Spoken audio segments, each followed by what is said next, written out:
Good afternoon. Thank you for joining us at the Making Meetings Matter webinar. My name is Natalie Bramble, a trainer with the Institute for Community Directors Australia. Before we get started, I'd like to acknowledge the traditional owners of the land which the webinar is being presented. Here in Melbourne, the Wurundjeri people of the Clan Nation, and the traditional owners of the lands on which you're participating in this webinar right across the country. We will be providing some handouts. You can actually download the handout of this webinar and I'll show you where to download that on the control panel shortly. The webinar should go for around 40 minutes with 20 minutes for questions, and I'll show you how to ask those questions in a few slides. So just a little bit of background to the Arts Governance Program. The Institute for Community Directors Australia, which is an enterprise of our community, and the Australian Council are working together to provide a practical program of training to arts organisations. The program aims to support arts leaders to prosper and, of course, our arts organisations to thrive. And we recognise that arts organisations operate within a particular context, and therefore teaching arts governance skills definitely needs to be tailored accordingly. We will be delivering, as part of this program, a number of face-to-face sessions throughout the country, and also a number of webinars on various topics that relate to good governance. So we'd love to see you at either the face-to-face sessions or the webinars coming up. And if you'd like more information about the one-day workshops, we will send you a link after this webinar in the email. So today we're going to be talking about preparing yourself for the meeting, things to do during the meeting, what you need to record, what you can record if you want, and also things like confidentiality. We'll be talking about minutes, rotating versus permanent minute takers, taking notes versus actual minutes of meeting. What are the legal requirements there? What minutes should include, and storing minutes as well. We're also going to be talking about after the meeting, what are the things that need to happen to make sure that those actions are actually implemented. And of course, for many of us that do dial into meetings, the use of technology. So the technology across that spectrum of preparing for meetings, holding the actual meeting, and obviously minuting those meetings. Just to get on some terminology for a moment, just to make sure that we're all on the same wavelength. Some of us use different terms to describe different things during meetings and for position holders. So I'm just going to cover a couple of those things. The terms board, committee and subcommittee are interchangeable. We're going to use the term board for this webinar. The terms director, board member and committee member also describe the same thing. We're going to use board member. And for some of you, we have CEOs, general managers and artistic directors, which in some cases could be separate roles or they could be blended roles, and we'll use all of those terms. In terms of elections and appointments, there are different models for how people get on boards. Some people are elected and some are appointed, and there are some mixed. There's also a lot of different organisational structures, so incorporated organisations or associations, companies, for-profit organisations and not-for-profit organisations.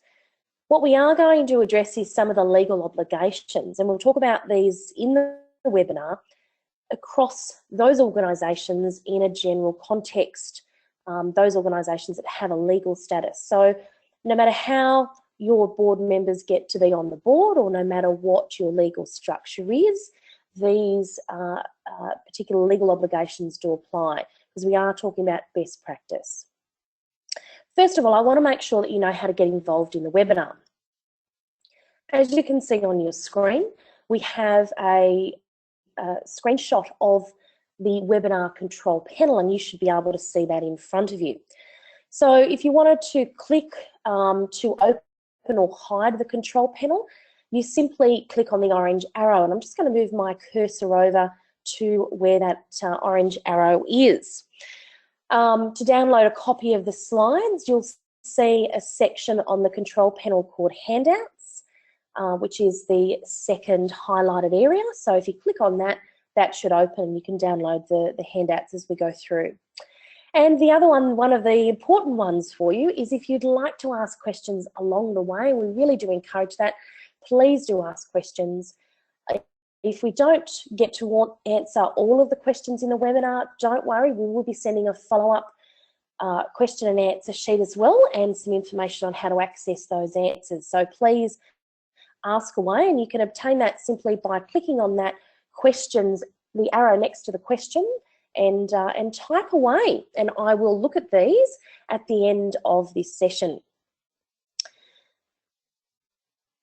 Right, so the other thing to note is that today's presentation is being recorded, and of course this will be available for you to watch or to share later.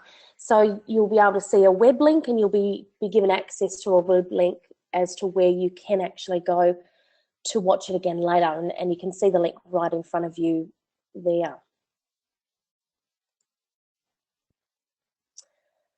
Let's get into the webinar and the content. So meetings obviously provide a range of important functions, and one of those important functions for us is that this is the legal decision making forum that we have to make legal decisions as a board on behalf of the organisation we're serving. So some of the benefits obviously for meetings is bringing board members together to help them focus on their roles and responsibilities, to help them think about strategy, identify any potential issues, and of course plan for the future. It does really help to encourage and motivate members, and it brings them together towards a common goal, and we get to share and discuss ideas. And of course, you know, there are always things to do, so we're allocating and reporting on tasks. Another great benefit of meetings is that we are able to access new information and updates on relevant issues, and it gives us a forum where we can actually get to know other members of our board, which, you know, really does bring in a team environment, both at a professional and personal level. But of course, ultimately, the primary reason for holding meetings is to allow boards to make decisions. And if we're not having an effective meeting, then the chances are the decisions that we're making aren't effective either. And if we're actually not holding meetings or regular meetings or thinking about the agenda or content of the meetings, likely you're going to have issues, or if board members aren't turning up, or decisions that are needing to be reversed or that are being challenged at the next meeting. So these are all signs that we need to really think about how effective and efficient our meetings are. Some characteristics of a good meeting, obviously, is whatever the structure that you decide or format that you decide to follow, there is a logical flow to the content and the structure for your meeting. That you've got all members engaged and energised, they're discussing and they're contributing to the items that are on the agenda. And of course, there's a range of useful ideas and information that they're also putting forward. And ultimately that we are, as board members, feeling valued and that our contribution to the meeting is valued.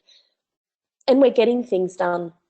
Meetings are definitely about making decisions, and it's also about making sure that those decisions are carried out. So we need to make sure we allocate responsibilities. Now, an effective and efficient meeting requires some thoughtful, scrupulous planning, putting into the format and the structure of the meeting, as well as the content of the meeting itself. And, you know, at the end of the day, as board members, we need to be there for the right purpose. So there needs to be that really sense of goodwill and that sense of purpose-driven meetings. You know, it's perfectly okay to disagree, for example, but there should be a respectful way to discuss the issue rather than arguing.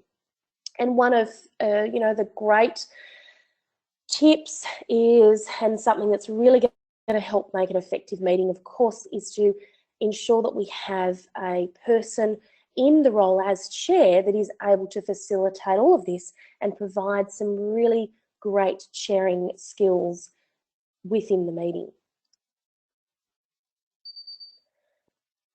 So every board member has a role to play when it comes to preparing for a meeting.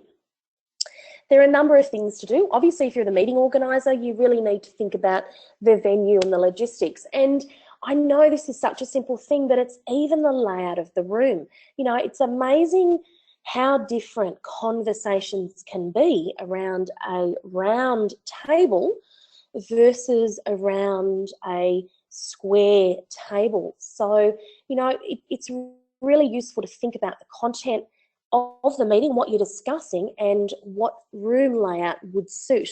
You know, obviously for everybody, there's public transport and parking, access, making sure that there is equality of access in terms of disability access, and that we're meeting in a common location, particularly for some of us that actually need to travel if you're going to a regional meeting, as an example.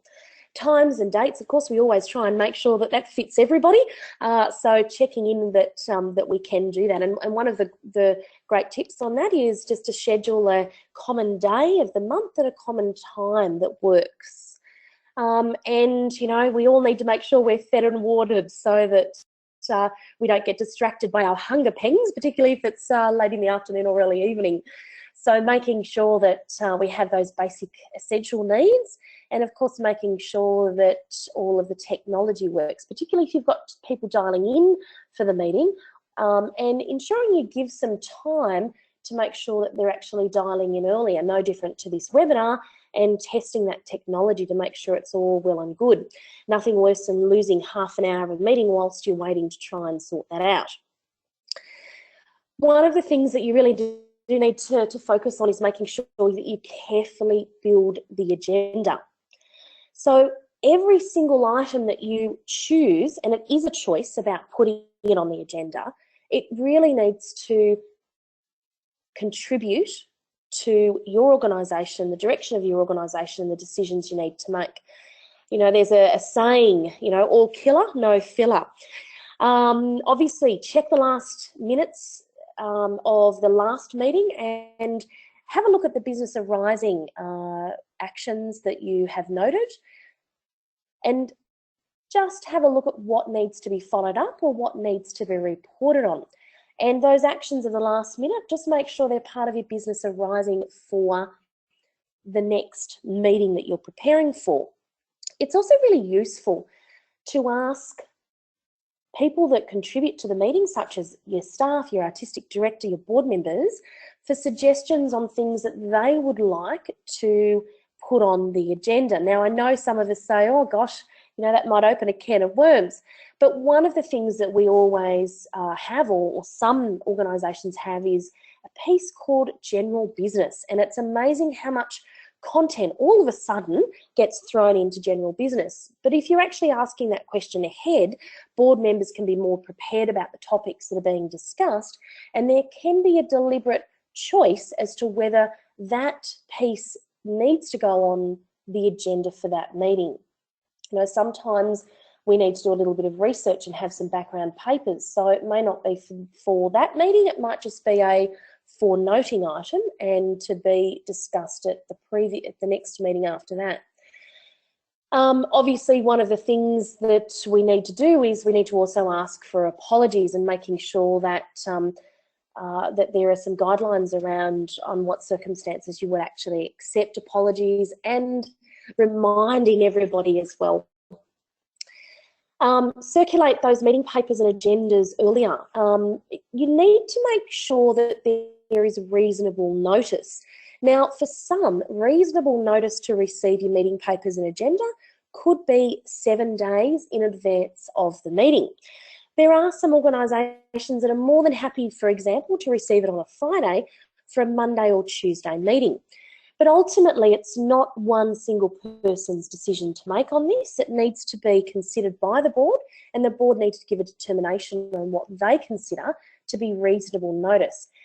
You know, it is really important that we do this so that we give everybody time to actually digest the meeting papers. There are a lot of us that are reflective thinkers, and we actually need to read through the information, but to be able to sit on that information in our own mind for a couple of days. And all of this is going to help ensure that when we have everybody at the meeting, we're there prepared to make decisions. We're not there looking through last minute pieces of information to make sure we're informing ourselves. Also think about what information you need to have on hand during the meeting. Now, one example, of course, might be your meeting rules, if you have them, or some standing orders, and we'll talk about those a little later. A code of conduct document may also be useful, and your constitution is also handy, just to refer to things like quorums and meeting notices. If you, for example, if you're talking about holding a special general meeting, if you've got your constitution in front of you, you'll know what that meeting notice period is. Another document to also have on hand is a register of the conflicts of interest that have been declared. So a register of interest to make sure that that is available at the meeting as well. If you're a participant in the meeting, there are things that we all need to do. And it's, you know, it can be really simple things such as making sure that you've actually got that meeting date in, and even down to the fact, you know, if I'm travelling for a meeting, for example, I'll even diarise travel time to make sure that I'm there on time. But the other important thing is that we need to set aside time to actually prepare for the meeting. This is actually a really critical component. You know, we don't want to go to meetings where people haven't taken the time and set aside the time to actually read the information. It makes the meeting longer, and for some, less effective and more frustrating. So make sure you set that time aside to prepare for the meeting and read through the meeting papers and agendas. This is your time to make sure that you can actually record some of the questions that you may have about the information or the reports that you're receiving. And really take time to think through your approach to each of those items on the agenda. If you do feel that you need clarification around something, this is also your opportunity to ask those questions before the meeting, to ask those questions that could lead to other more strategic questions that you may have. And of course, make sure that as you're going through the meeting, that there's a note of questions that you would like to ask. So some of the things that we wanted to also talk about, and it's something that, you know, these questions that we regularly get asked about meeting rules. Now, you really need to ensure that you are aware of the obligations that are set out in the relevant act that you're under. So if you're a company limited by guarantee, for example, that'll be the Corporations Act. If you're an incorporated association, it'll be the Incorporated Associations Act for whichever state you're incorporated in. There are also obviously regulations. Ultimately, your constitution is the document that interprets the requirements under the Act. So it's really important that you have an up-to-date copy of the Constitution. It's really important that you're aware of things like how often we need to meet. There are certainly minimum meeting requirements in each Act, but your Constitution will actually outline what the minimum meeting requirements are for your organisation. Now, obligations to the Acts and to the Constitution cannot be ignored. Obviously, there are some things that you can modify in your Constitution around meeting rules. For example, one Act may say that there's a minimum of 4 meetings, and your Constitution might say 12. And let's face it, with December and January, probably 8 or 10 may be a more considered number for you. So you can certainly change those things as long as you're not,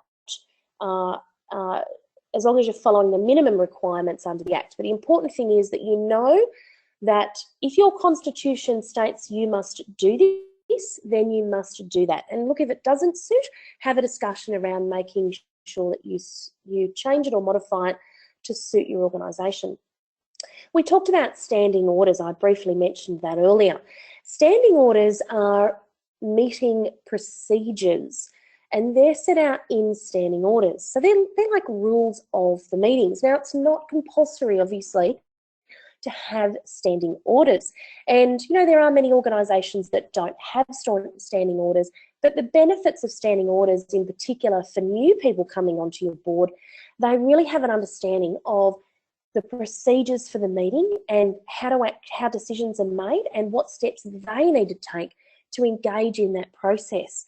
The great thing is that we're actually giving you a template that you can actually use if you would like to implement standing orders.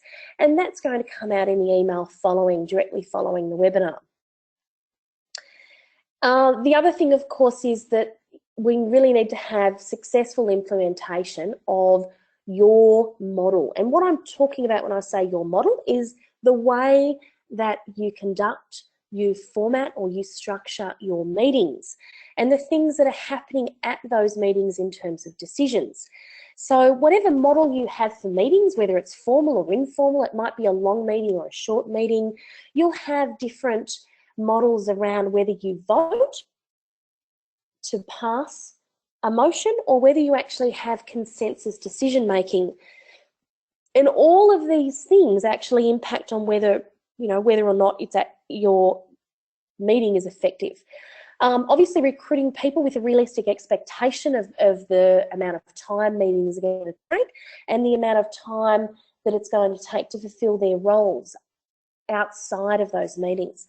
Having proper induction process and emphasising the importance of reading the papers and allocating time to read and understand the papers that they're getting and how they can effectively contribute to decision making. You could also think about board members, who have portfolio responsibilities and or how they're supported by working groups and subcommittees to make sure that they're bringing information to the meeting as a recommendation.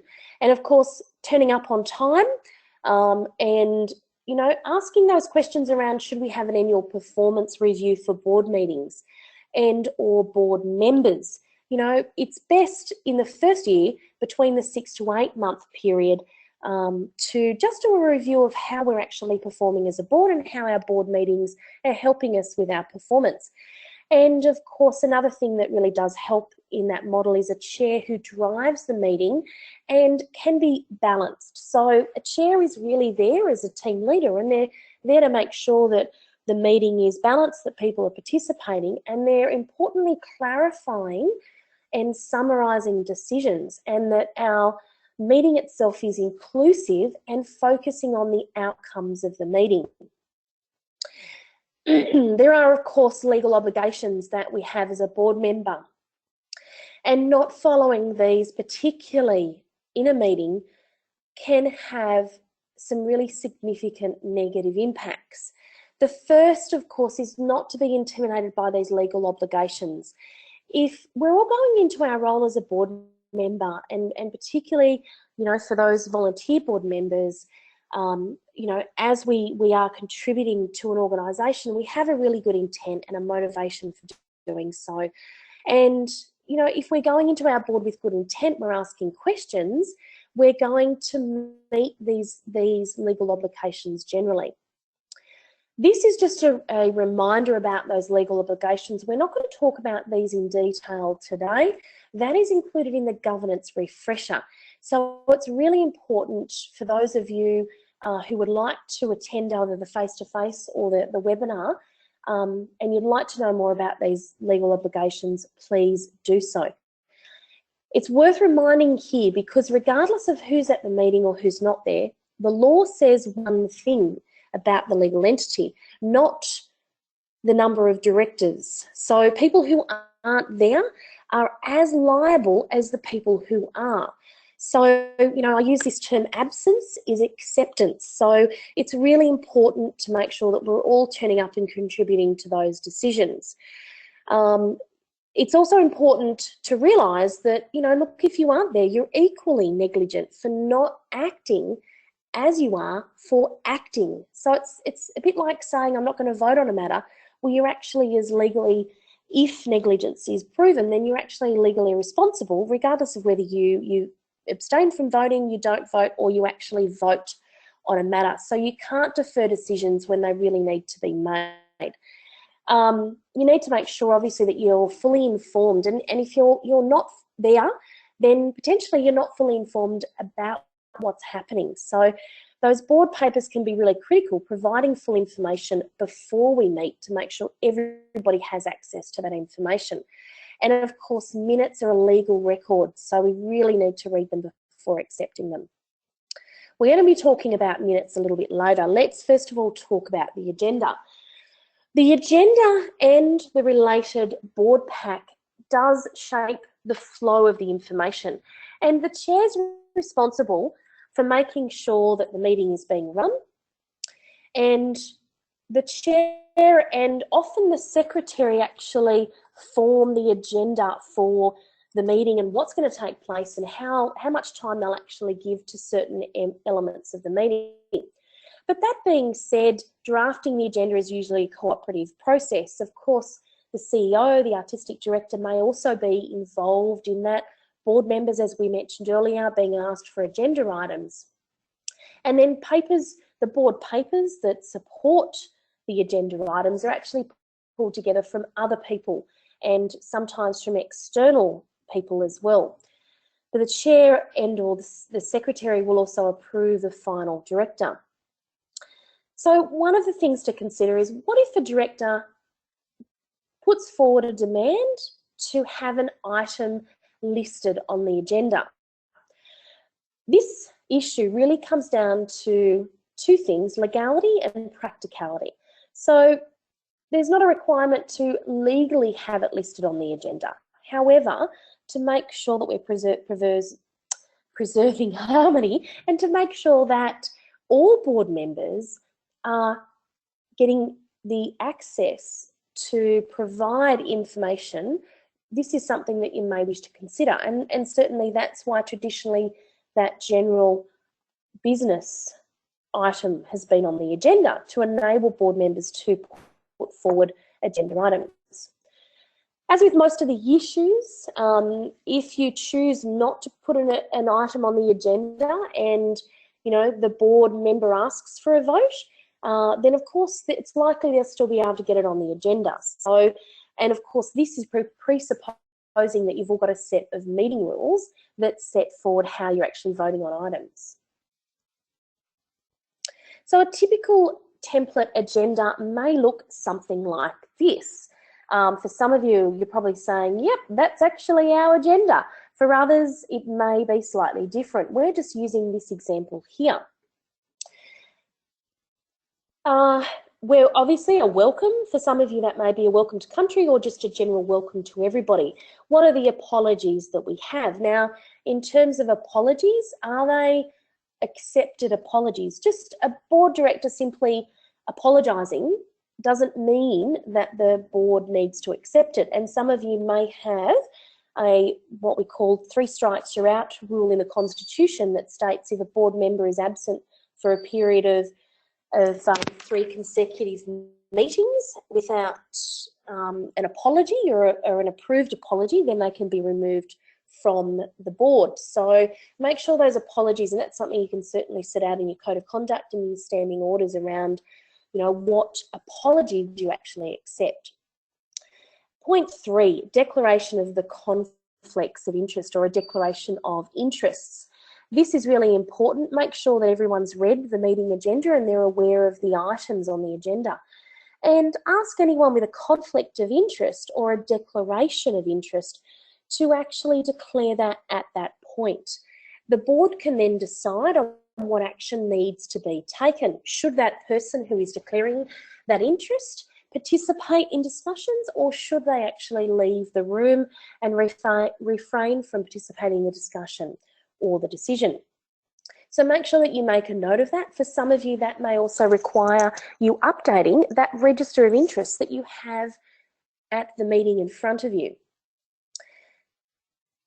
Obviously, confirming the minutes of the previous meeting, and importantly, discussing the matters arising from the minutes. So this is this business arising that some of you may call it that. So what are the actions that you decided or the determinations that needed to be made following the last meeting? And let's give an update and what's happening from that. So it's really important. This is where we enforce accountability for those actions and commitment of board members that are taken during board meetings.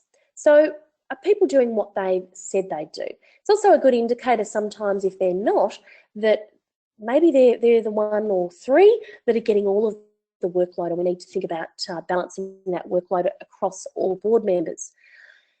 Matters for decision, discussion and noting. We're going to talk about those 3, which is points 6 to 8 in a moment. Obviously, a review of actions to be taken. This is actually a really useful item to have on the agenda, because we can actually recap and summarise what we've discussed and agreed. And we can also make sure that the people who have put their hand up or said, yes, I'll do this, and they've been assigned tasks, actually understand what they need to do. And it's also a really good way to see if the jobs or the actions are evenly balanced as well. That, you know, sometimes we might think that there's a board member that just doesn't do anything and they don't put their hand up. But this is a really good opportunity to say, you know, look, Sally, I noticed that, you know, out of the meeting that Mike's got a really heavy load. And I noticed that, you know, at the moment you don't, and it'd be really useful if you could help Mike with one or two things. Is that possible? So that's a really good opportunity to help balance that workload out, and also to engage people. Sometimes it's not that they don't want to do things, it's just that asking them makes them feel more valued. So it's really important to think about that. By not asking them to contribute, we could actually be not giving them that opportunity. So the point 10, clarify those things that are for public discussion, public disclosure. This is really important, particularly in the context of confidentiality. There's a range of things that we're going to talk about in a meeting, and some of those things actually cover confidential business and confidential information that should only be discussed in the board meeting, as well as things that may be publicly known. And look, at the end of the day, we're all human, and unless our brain draws the line between confidential information and public information, sometimes we could have those slip-ups, those moments where you start saying something to someone and you go, oh, hang on a moment, was I actually allowed to say that information? So point 10 is a really, really good opportunity to actually clarify and to draw the line between what information that's been discussed at this confidential board meeting can actually be taken outside of this board meeting. Obviously, if you haven't already set a date, you know, the date and time, and of course the close of the meeting. So that may be for some of you a typical template agenda. So we're going to talk about these three areas, 6, 7 and 8, as you can see highlighted there. Matters for decision. If we don't make decisions, our organisation can't progress, and it's really, really important. Look, one of the benefits for actually having specific reports or items that have been asked to be put forward on the agenda in one of these three areas, because you're actually setting the framework for board members who are participating. What is this piece of information about? What is this report about? What do we have to do with that report? So if we have things that have to be decided, then quite clearly, for example, it might be a recommendation from our CEO or our artistic director, quite clearly we're going to put that item underneath point 6. This is a paper where we have to make a decision because there's a recommendation being put forward. It's really clear for me as a board member participating what I need to think about when I'm looking at this piece of information. So, you know, you could include obviously other things like adopting policy, financial reports, and of course the strategy. Matters for discussion. You know, there certainly needs to be key points in the agenda that we really want to have a discussion about as a board. And we need to bring together the board's skills, knowledge and experience in making some determinations. So importantly for us, that means that we need to have a discussion about that. So this is our opportunity to contribute and also, of course, listen. So, for example, the part of the agenda, we could include items like progress on recruiting a new CEO or AD, artistic director, and of course, it could also be things like an update on our fundraising plan, or, you know, something that we need to discuss about the latest fundraising event that we're holding. The other one, of course, is matters for noting. There are usually things that it's important for board members to be across, but we don't necessarily need to discuss. I'll give you a couple of examples of things that you might put in this agenda item. Things like your correspondence. You know, okay, great, we've got a correspondence from funder, or it could be OSCO, whoever it is, and we don't necessarily need to discuss that. There's no decisions to be made. It's just that we're noting that that information has come through and we've received that letter, and that we're all aware of it. It could be other things like minutes from subcommittee meetings, and or perhaps your CEO report if there's no decisions to be made from that report. The other thing that you could think about is what we call an exceptions agenda. Now, an exceptions agenda, what you will typically see when you're looking at an agenda that is an exceptions agenda is a star. So, those little stars that we see. So, for example, starred agenda items are the only ones that are discussed and voted on. Otherwise, other matters are taken as read and, if applicable, as accepted. So, for example, confirmation of minutes of the previous meeting, that might be a starred agenda item. So it's not something that we need to discuss, we need a decision on, but we do need to say, yes, okay, we've taken it as read that we've read the minutes of the previous meeting and we accept them as true and correct. So that might be an area that you can star. Now, the important thing about starter agenda items, for them to work effectively, you need to make sure that you've got the supporting documentation addressing the issue, and of course that everyone's reading the items. And if there's anything, if you do have a start agenda item, the chair also needs to ask the board if there's anything that they would like to discuss. So, for example, I might say, actually, I would like to request an amendment to the minutes of the previous meeting because I was actually there. So that's fine. We'll take it off, that item off the starred exception agenda, and we'll make sure that that's noted. So that exceptions agenda can also reduce time. Look, even if it's a couple of minutes, that can add up to 10 to 15 minutes in a meeting, which for some of us is very beneficial. So during the meeting, what are the things that we want to look at? Now, first of all, obviously making an informed decision-making is really important. If we miss things that we should have considered, then we are potentially breaching our duty of care to the organisation. After this webinar, we're going to send you a link so you'll actually be able to see this tool that I'm currently showing you a screenshot of, which is called the decision-making tool.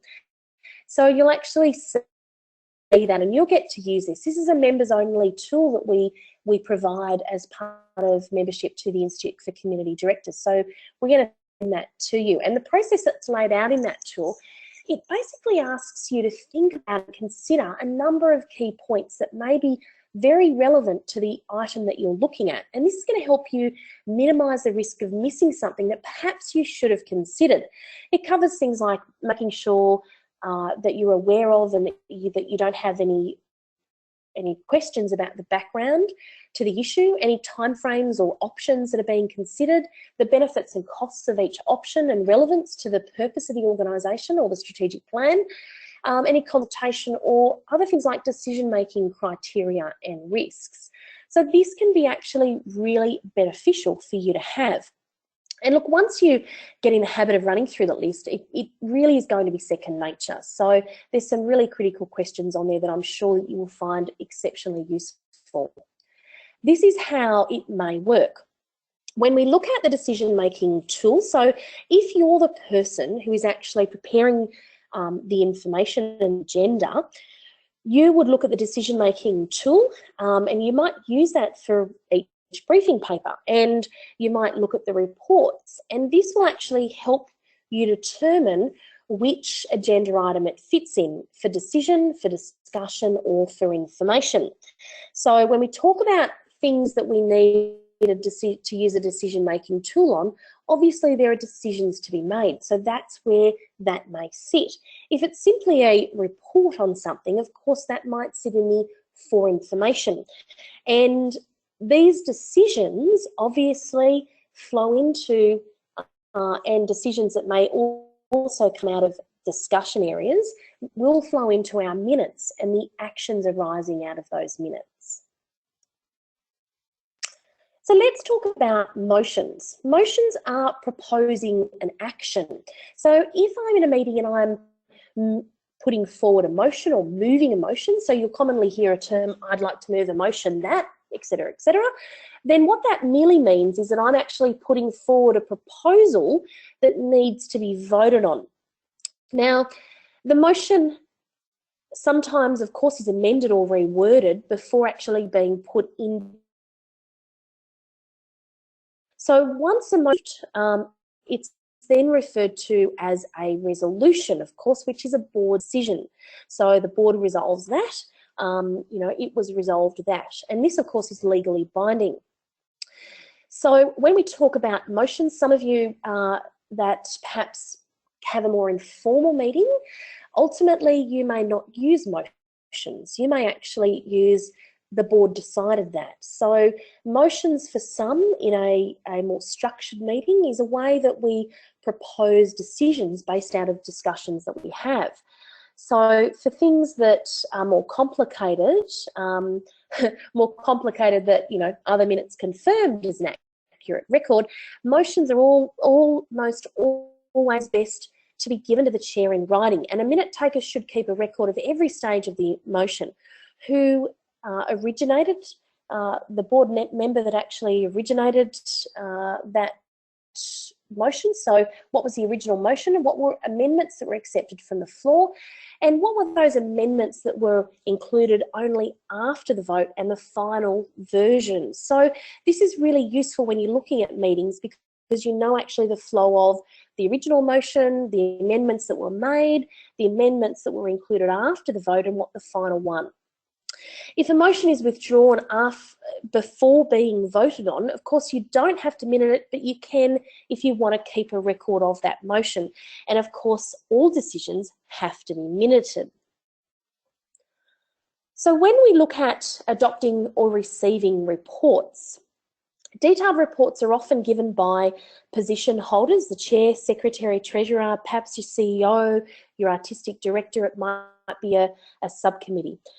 If the report is straightforward, there is no controversy to the report, then the chair could move that the report be adopted, or whoever is presenting the report could move that the report be adopted. If there is some level of controversy or a disagreement with the report, or some particular areas that someone is wanting changed or amended, and you need to amend a motion, that you could actually put a motion that the report be received. And that permits general discussion without committing your board members to adopting the full contents of the report. Let's talk about minute takers for a moment. I know some of us have, maybe it's a rotating minute taker. Some of us, it may be that one person, perhaps a secretary, who actually takes the minutes. I know some organisations do rotate minute taking. For consistency in the chairing and minute taking, it's not something that we recommend. It certainly seems fair to share the load and to give everyone an opportunity. But it is actually about consistency. The minutes are a legal record of what actually happened at the meeting. So it's really important to show and to ensure that we have consistency in that process. It's not saying that obviously we're going to have the same minute taker for, 30 odd years, but it's just ensuring that whilst we have this board, there is consistency of those legal decisions and how they've been recorded. And a really useful thing, obviously, for the outgoing minute taker to train and induct the new minute taker. So in most cases, there may be a question around should it be a board member or a staffer? Or should it be, somebody that we're hiring? And look, often the secretary takes the minutes, and of course the benefits are that there's no cost, there's no confidentiality issues, but there can be some drawbacks. The secretary may find it harder to take notes or to properly participate, and in some cases they may inject their own bias into recording the minutes. In larger groups with staff, again, there can be some benefits. All board members can participate and refer to their own notes for confirmation, and the drawbacks of using staff could be the time and cost, and perhaps in some circumstances, staff members are placed in awkward positions, particularly if they've got to leave the room when staff matters are discussed. Another one may be actually hiring somebody. So, you know, again, if you've got the budget to do so, that's great, but there still are some pros and cons. So the benefits, of course, is that all board members can focus and they can participate. The drawbacks, of course, can be the cost to do that, and of course the need to enforce confidentiality. So there's no right or wrong way, it's whatever suits your organisation, but just be aware of some of the things that, the drawbacks that you need to be aware of. When we're talking about recording minutes, again, really that can look different depending on your organisation. Some might use a template for meetings. They might have a laptop and they're actually making notes of the meeting as they're going through the meeting, and they may even project it up so that everyone can actually see what's being recorded, and that can be useful. You know, there might be some less items that are actually discussed and less changes for minutes of previous meeting. So it can be useful, but of course there's always those equipment and technical setup issues to be discussed. The other thing, of course, if you're meeting remotely, you know, your video and audio, so things to think about there. And if you do take a recording of the meeting, it will come under the heading of a record of the association for disclosure purposes. So what this means is that under certain circumstances, look, it may be unlikely, but you really need to know about this. Under certain circumstances, other parties may call for it to be given as a piece of evidence in court proceedings. And there might be some exchanges that people perhaps don't want remembered forever, or that they don't want shared with a wider audience. So part of the Secretary's job, of course, might be editing parts of those things out. And of course, in a recording format, it may be harder for somebody to do that than in a written format. When we're talking about recording minutes, make sure that we do record minutes. Look, this is not a record of conversation. We don't have to cover everything is said and by who, but we really do want to make sure that these things are recorded: when and where the meeting took place, who chaired the meeting, which matters were discussed, what was circulated, who was there, the decisions that have been made. Of course, if you do wanted to record the voting, you can also record who voting and how they voted. That needs to be a determination by board around how they actually record that, and that should be something that's in your standing orders. And of course, conflicts of interest. You definitely need to record at any point where someone declares a conflict of interest and the action they took. And if there's been any note on the quorum, so we do have to record any occasion where someone calls for a quorum. And of course, many of us know a quorum is the minimum number of board members who have to be present for the board to legally transact business. And we would find this, of course, in our constitution. One of the things I often get asked is, you know, how much is too much and how much is too little in minutes? My suggestion to you would be go back to minutes of a meeting perhaps that you weren't there, or a meeting that, you know, there's enough time, you know, maybe 8 months between the last time, between that board meeting. So you may not necessarily remember the detail of the meeting. And just look at the minutes and ask yourself if there's enough information in there for you to know what happened and transpired at the meeting. If there's not enough information, perhaps you want a little bit more information. If there's too much information, like a record of conversation, again, like the recording we talked about earlier, that can not necessarily be a good thing. So consider those areas. Of course, apologies have to be officially made prior to the meeting starting, and they have to be minuted. And a note, as I mentioned earlier, they don't necessarily have to be accepted. You know, just not turning up, oh, okay, I thought Natalie was going to turn up, but she's not here. Well, that's not an apology. And, you know, we don't, as we said, have to accept an apology. And this is something that you really would want to outline in your standing orders. So to make sure that if excuses are given, or if somebody leaves earlier, that you actually know why they're doing that. You know, one of the things that you need to record as a minute taker is when people are turning up to a meeting and the time, and of course when they leave as well. Just, it's not about breezing in and out of the meeting, it's about making sure that they really do consider that the meeting is a time for us to make legal decisions, and we need to give ample time. So by noting when they come and when they leave really does set the framework for ensuring that they know and everybody else knows when they participated. In terms of minutes, you can record movers and seconders if you want to. You can vote. You can record who voted if somebody requests it. You know, maybe you record that anyway. Look, in terms of disagreements and, you know, do we want to record disagreements? It's how you record them that's appropriate. You know, what were the pros and cons of the discussion that we had? That's actually more useful for board members.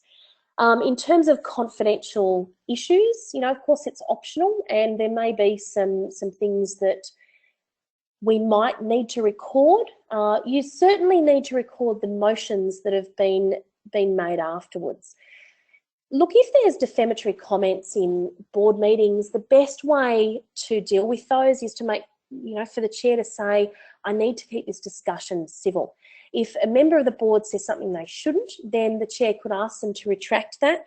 If it doesn't happen and a defamatory comment actually gets stated, then the secretary really needs to think about, or the minute taker needs to think about, how am I actually going to record this in a useful, tactful way? And that might be something that's discussed with the executives, with position holders, the president, for example. It's okay to say that concerns were raised, but you may not want to say something like the Treasurer is an incompetent fraudster, you know, who'd run off with a stove if it wasn't screwed down. They're types of things that we don't want recorded. So things to avoid, obviously, defamatory and offensive comments in minutes. Humour, you know, that can be taken out of context, so we don't necessarily record things that are humorous. Also things that personalising who said what. So people may feel that they've been misrepresented, or that they've been playing the devil's advocates. And of course, multiple people taking minutes of the meetings is not a good thing. We need one minute taker to take minutes of the meeting. It's okay for everybody to take their own personal notes. That's not an issue at all, but there should only be 1 minute taker at a meeting.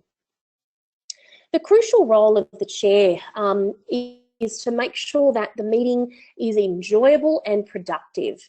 So during the meeting, a good chair should encourage new, shy or experienced board members to contribute, to discourage any board members from monopolising discussion. And you might, for example, set time limits, close out discussions that have gone on too long, and ask that the speaker be heard, for example, for a further 2 minutes. In appropriate circumstances, you can also invite a motion. Also assisting board members to offer ideas and express those in a proper format. Watch out for things that are a little bit ambiguous in motions. And a really useful thing to do is, particularly for the minute taker, is to actually summarise the decision that's going to be recorded. Clarify what it is they're about to vote on. And of course, act as a resource for our board members. So if any of our board members have issues or concerns, they could come to the chair. And of course, confine discussions to ideas or decisions rather than people. Perhaps, you know, it's really useful if there are any little cliques, little, one-on-one discussions that are happening, you can also shut those down and ensure decisions are made referencing the organisation's purpose and referencing the organisation's mission. We've just got a note that sound has disappeared. I hope that hasn't happened to everybody. Malini, I'm hoping that you can get back sound. I'm not sure. I think it might be a personal issue that you're having, but you can always listen to the recording. All right, so it's really important that the board chair knows exactly what's being discussed and they're right across the content, and that they have the substance of the information at hand and a really great process as well.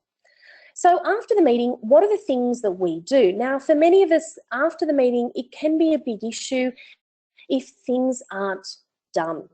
So the first steps are, of course, draft those minutes up. Get them out while memories are fresh. Look, to be honest, if I'm a minute taker of a meeting, I will actually sit there until I have the first draft of the meeting. I don't, and I'll take my laptop along and, I'll take minutes while the meeting's happening, but I won't leave the venue until I've actually got a draft, because it's really important to do that while our memories are fresh about things that happened.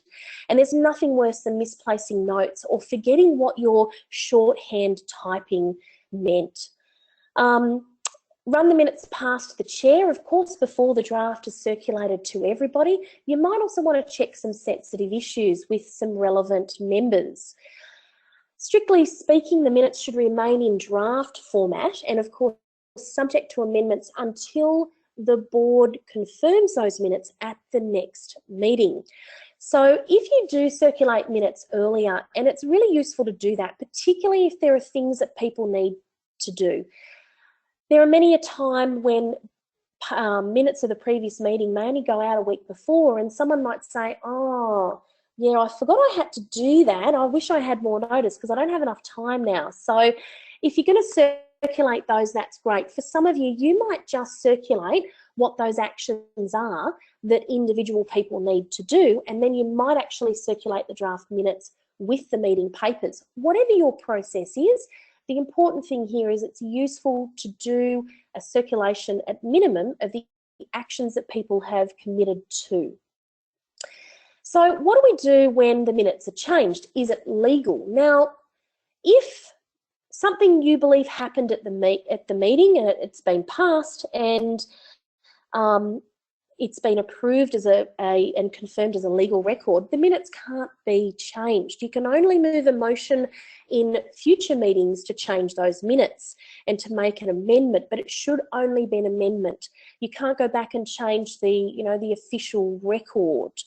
You can't say someone was there if they weren't. We can't, insert words into motions that people have already agreed with. And, look, at the end of the day, it's a legal record. These are facts and we can't alter the facts. Once it's been approved, they are an approved legal record of the meeting. As we said, the next step is to think about those follow-up tasks, so those action lists that I talked about. Make sure that afterwards, perhaps there's things that need to be circulated, like additional board papers. Perhaps there's additional information that people requested. So we need to obviously circulate those earlier. One of the things to obviously reinforce as well is those people that were absentees. Just reinforce with them on what grounds you actually accept those apologies and those absentee areas. The action list I've already talked about.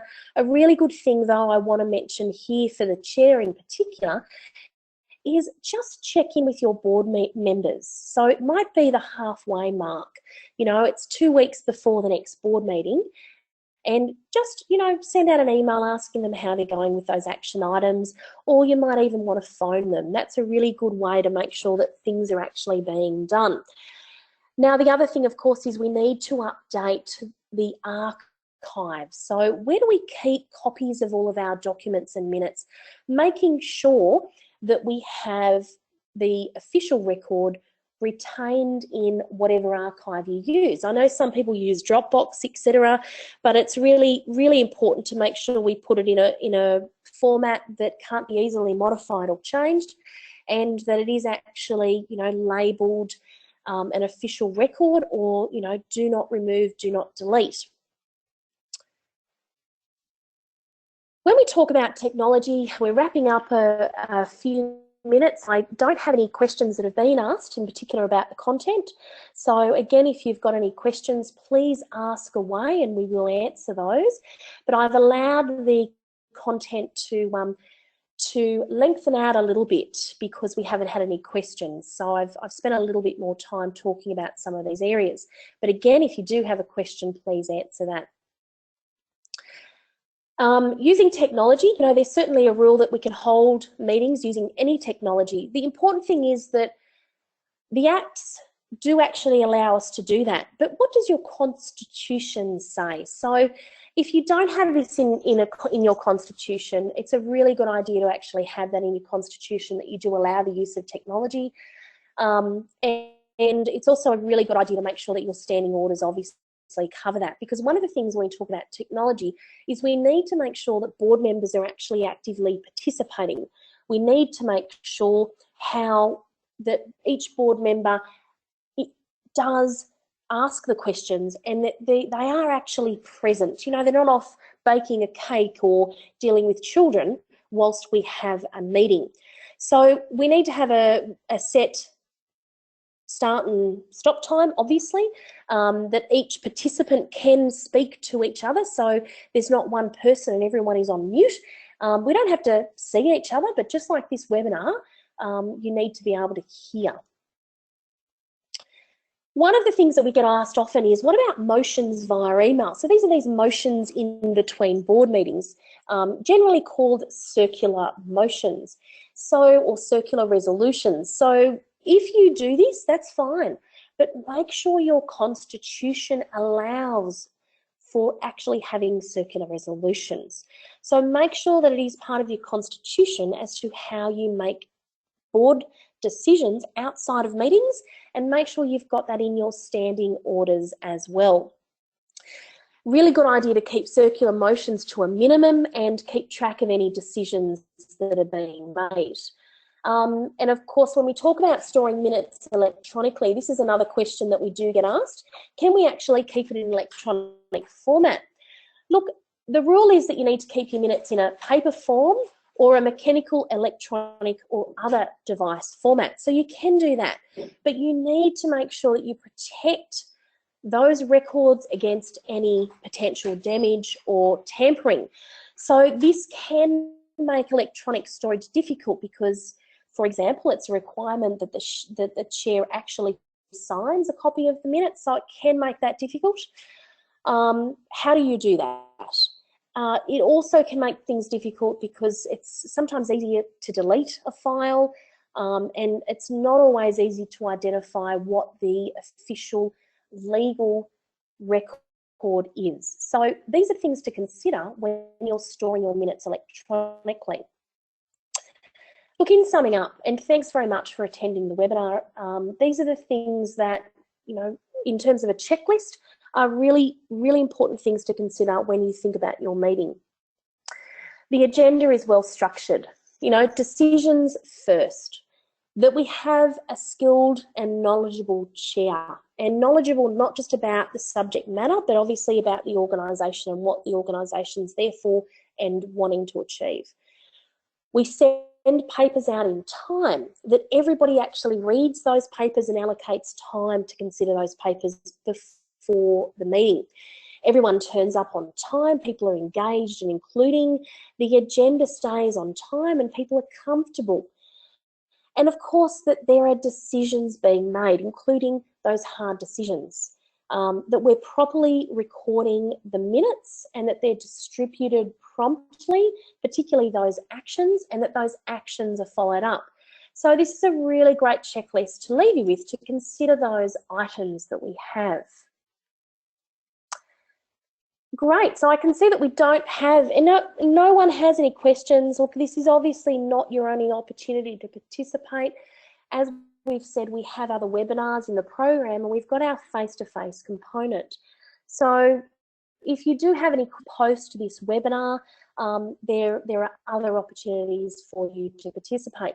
As we said, we are going to send out an email with some really useful templates for you, as well as the slides of the webinar. If you haven't been able to download those or haven't as yet downloaded those from the webinar control panel, you will get those as well. The other thing that we will send out for you is a link to be able to watch and listen to this webinar or share this webinar with other members as well. These are our email addresses. If you have anything that you would like to ask or to follow up, please do send us an email. We really do want to hear from you if you've got anything that, you know, it might even be just a general question about the program that we're running. Thank you everyone very much for attending this webinar. That is the end of the webinar. I look forward to hopefully meeting you at one of our face-to-face sessions or talking with you at our next webinars.